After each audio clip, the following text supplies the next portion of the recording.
3 days ago, I couldn't read a book for 10 minutes without reaching for my phone. My attention span was shattered, and then I discovered something terrifying about what was actually happening to my brain. This is what scientists are now calling brain rot. Not a joke, not a meme. A measurable, documented decline in cognitive function caused by one thing we all do every single day. I decided to test it myself. 72 hours? No social media, no short-form video, no instant gratification. Just me, my brain, and the terrifying silence of actual boredom. But here's what nobody tells you about dopamine detox. The first 12 hours aren't hard because you're disciplined. They're hard because your brain is literally experiencing withdrawal. And I caught it all on camera. Let me explain what's actually happening. Every time you scroll, swipe, or get a notification, your brain releases dopamine. Not happiness, anticipation. The promise of reward. And apps are engineered to give you just enough reward to keep you hooked, but never enough to satisfy you. Dr. Lembke at Stanford calls this the pain-pleasure balance. Every spike of dopamine pleasure creates an equal and opposite dip below baseline. So, you're not just chasing highs, you're constantly trying to escape the lows. Here's the part that broke me. Research from 2024 found that the average person's attention span has dropped to 47 seconds. 47, that's less than a goldfish. And it's not because we're lazy, it's because our brains have been trained to crave novelty every 8 seconds, the exact length of a TikTok video. But the real damage? It's called dopamine receptor downregulation. Your brain literally reduces the number of dopamine receptors to protect itself from the constant flood. Which means normal things, reading, conversation, nature, they stop feeling good entirely.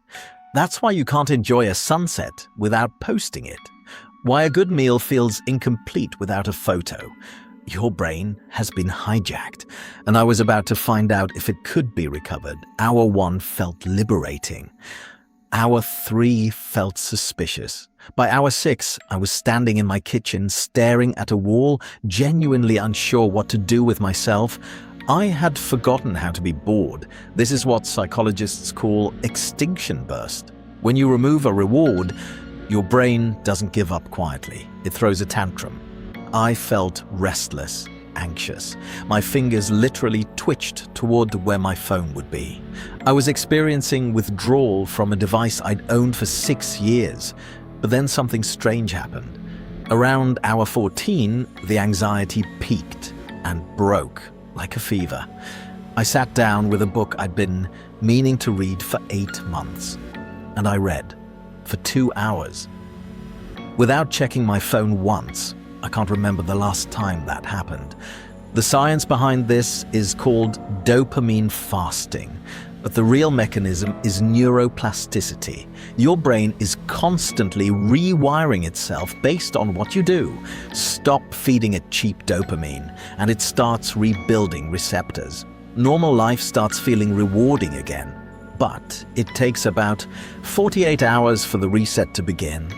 Day 2 was different. I woke up before my alarm. I noticed the sound of birds outside my window, something I hadn't heard in months. I had a conversation with a friend and realized I was actually listening, not just waiting for my turn to check my phone. But the biggest change, my creativity. Without constant input, my brain started producing its own content. I had ideas. I solved problems I'd been stuck on for weeks. This is what neuroscientists mean by the default mode network, the part of your brain that only activates when you're not distracted.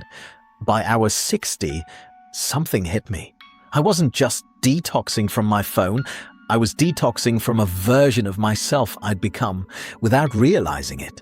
The version that needed constant validation, that couldn't sit with discomfort, that had forgotten how to just be. Here's what I learned. The problem isn't technology, it's the design. These apps aren't tools, they're slot machines. And the house always wins. But you can choose to step away, even for 24 hours. Your brain will thank you. I'm not going to pretend I'm cured. I still use my phone, but now I use it on purpose, not on autopilot.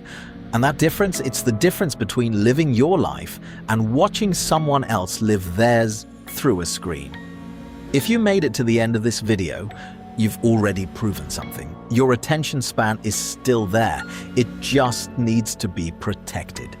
Try 24 hours. Comment below what you notice. And remember, your brain is the most valuable thing you own. Don't let an algorithm rent it for free.